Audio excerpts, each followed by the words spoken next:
Hindi nakalusot sa masusing pagbabantay ng kapulisan ang isang lalaking drug suspect matapos mahulihan ng hinihinalang shabu sa isinagawang checkpoint operation sa Banuan, Davao City.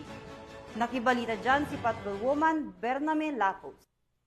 Estado ang isang lalaki matapos mahulihan ng hinihinalang shabu sa isinagawang checkpoint sa Barangay Lasang, Bunawan District, Davao City nitong Hulyo 10 taong kasalukuyan bandang alas 9 ng umaga.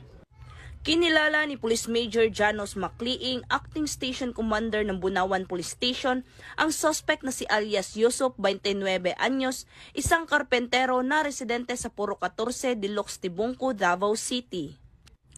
Ayon pa kay Police Major Macliing, habang isinasagawa ang checkpoint ng mga tauhan ng Bunawan Police Station, nakuha mula sa suspect ang isang sachet na pinaghihinalaang shabu na nagkakahalaga ng 14,416 pesos.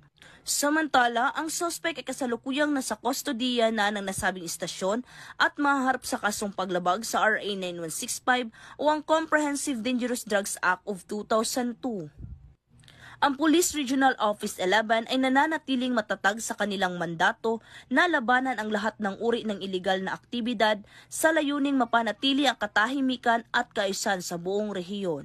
Mula dito sa Rehiyon 11, ako ang inyong PNN correspondent, Patrolwoman Bername Lapus, alagad ng batas, taga-taguyod ng Balitang Pulis.